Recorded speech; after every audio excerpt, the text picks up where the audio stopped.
It was almost time for the school to close when the principal sent for Themba concerning her unpaid school fees. Mrs. Eliza entered the classroom and called out, "Themba, the principal is calling for you." Immediately, Themba's heart began to beat fast. Her hands trembled, and her mind filled with fear.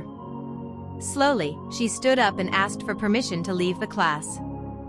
Themba walked to the principal's office and knocked softly. "Knock, knock."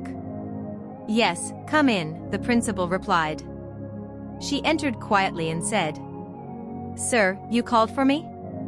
Even before speaking further, her face showed fear and worry. She already knew why she had been called. "Themba," the principal said, "what is happening with your school fees? They are already due for this term, and you haven't been responding. What's wrong?" Themba tried to answer, but tears filled her eyes. "Sir," she said, then began to cry. "Hey, why are you crying?" the principal asked gently. Themba wanted to explain everything, her struggles at home and her worries, but fear held her back. She wasn't sure if the principal would understand her situation. After listening for a while, the principal finally said, "I will look into the matter and get back to you." Relieved, Themba replied softly, "Okay, sir. Thank you." Before school closed, a senior student was already searching for Themba. He had plans and wanted to see her. He asked many students, "Have you seen Themba?" "No, senior," they all replied. Angry and disappointed, he turned to his friends and said, "Bro, I couldn't find her. Let's go, guys." They left the school compound. A few minutes later, Themba came out of the principal's office.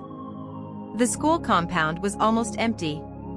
She walked home alone, her mind heavy with worry and fear about what the principal would decide. By the time the senior student reached his house, he kept thinking, why didn't anyone see Themba today? No one could give him an answer. Finally, he decided that the next day he would trace her route home to find her. Themba had already reached her street. She was tired, stressed, and deeply worried about her future in school. Her neighbors noticed her sadness and asked, "Themba, what is wrong?" At first, she didn't want to talk, but she had no choice. As Themba explained her situation, she burst into tears. One of the neighbors comforted her and said, "Don't worry, my dear. I will go and see your principal tomorrow."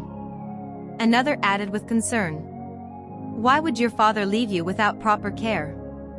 They gently reassured her. "Everything will be fine, Themba.